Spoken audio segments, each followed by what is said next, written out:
Narito tayo ngayon upang matunghayan ang nakakakilig, napaka-sweet at talaga namang sobrang nakakakilig at talaga namang nagtitrending na istorya ni Kalingap Tata at Ate Marcho.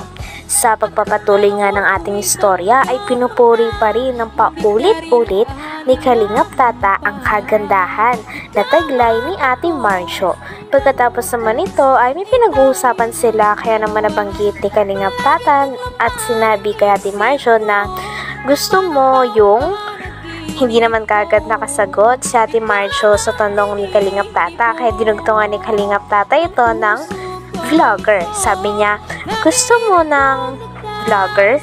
Kaya naman nagulat si Ate Marcho at pinili. Ano epekto? Liha na lang gamit ko. Pero sa'yo talaga yung ano mo, yung kutis mo, yung beauty mo, para kang mayaman, anak ng mayaman. Oo. Para kang anak ng mayaman. Para kang nag-aaral sa Ateneo. Yung gano'n ng mga tipo na sa beauty niya. Ganun talaga. Sana. Love mo yung ano. Love mo yung vlogger. Love yourself. Oh, akala ko vlogger.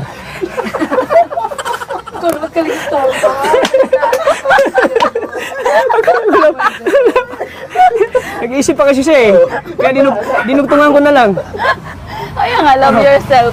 Love yourself. Akala ko love mo yung vlogger. Ganun ah.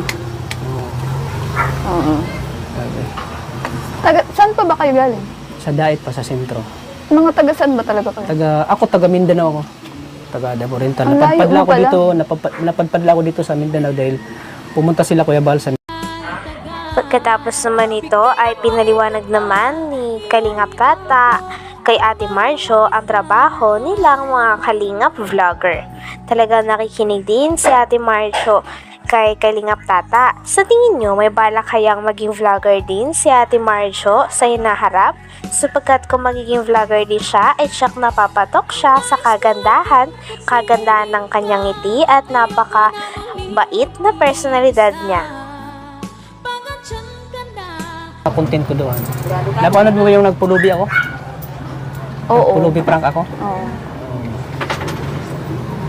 Panood ko. Napanood mo? Pulubi talaga. Oo. Pero so yun nga, yung content kasi namin pag-charity. More on charity, pagtulong. Kasi masarap sa pakiramdam pag nakakatulong ka sa ibang tao, lalo na sa mga mahihirap. Sarap sa pakiramdam na nakakatulong ka. Siyempre yung mga biyaya, siyempre kami bilang mga charity vlogger, yung sahod namin ay ibinahagi din namin sa mga mahihirap, mga nangangailangan tulong. Hindi lang yung pera namin ay sinasarili namin, bukos binahagi namin din sa mga nangangailangan ng tulong. Kaya namin pinasok yung pag-charity kasi yung purpose namin ay pagtulong talaga. Kasi maraming mga mahirap dito sa atin na kailangan ng tulong. Di ba yung kapitbahay mo na yung anak ng Pakistani? Yung kapitbahay mo dyan? Oo, di ba? Kaya tinutulungan ni Kuya Rab ngayon na bago ng buhay. Dati bahay nila ay sira-sira, ngayon ay maayos na. Maayos ang pagmumuhay nila. Ganyan yung mga charity vlogger na tulong. Ganun na. Ikaw, ano bang mga mo sa buhay? Ikaw, tatanungin kita, pangarap mo rin bang makatulong sa mga mahirap?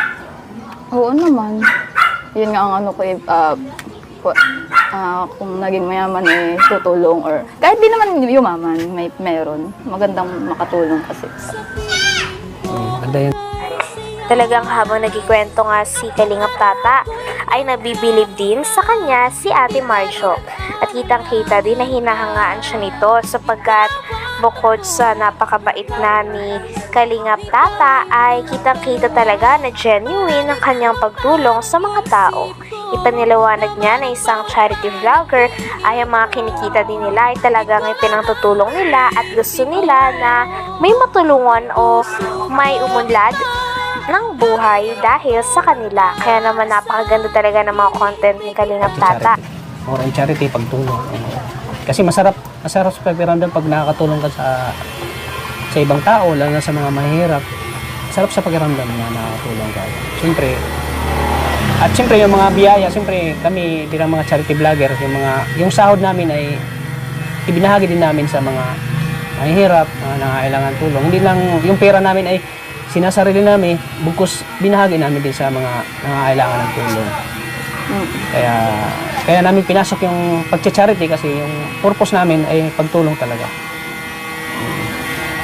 Kasi maraming mga mahirap dito sa atin, nangangailangan ng tulong. Di ba yung kapitbahay mo na yung anak ng Pakistani, yung kapitbahay mo dyan? Oo, di ba? Kaya tinutulungan ni Kuya Rab ngayon na bago ng buhay.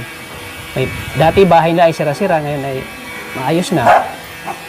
Maayos ang pagmumuhay nila. Ganyan yung mga charity vlogger na tulong. Galing na.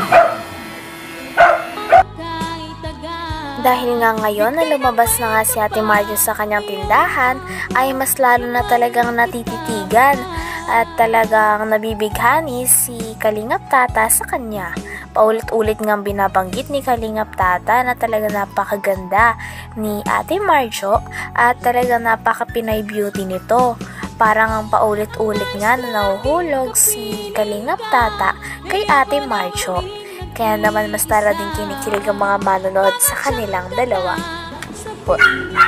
Kung naging mayaman tutulong or kahit di naman yumaman, meron. Magandang makatulong kasi sa...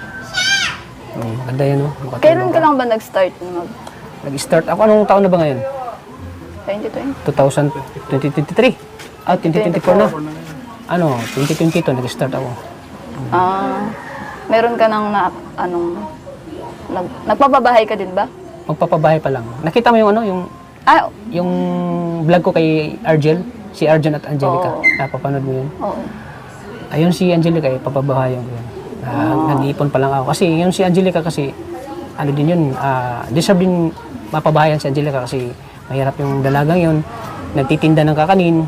Kaya labis akong humahanga sa kanya kasi despite sa hirap, talagang andyan siya nagsasakripisyo para sa pamilya.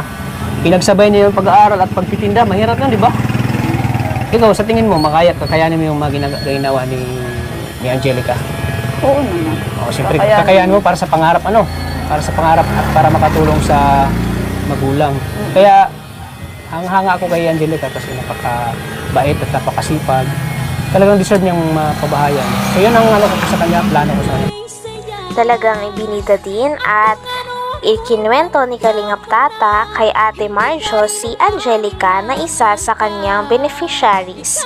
Si Angelica yung ka-love team ni Kuya Arjun at in-explain niya din kay Ate Marjo na talagang hanga siya kay Ate Angelica sapagkat pinagsasabay nito ang pag-aaral at ang pagtitinda. Tinanong niya din si Ate Marjo kung kakayanin niya daw ba ang mga ganitong bagay para sa kanyang pamilya.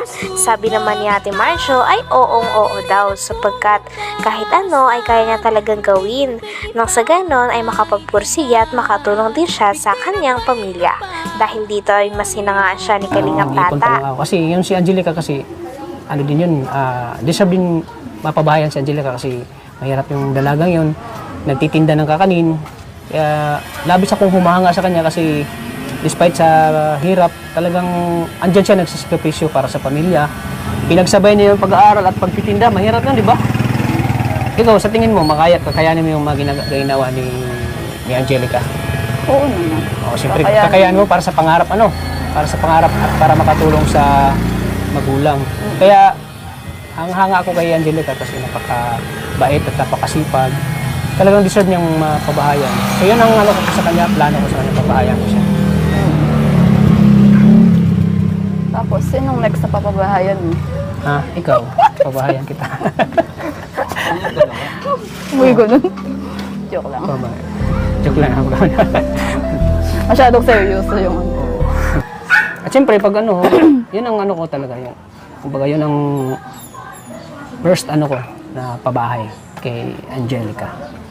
Oo, napanood ko na parang... Napanood ba yung kwento niya? Napanood mo?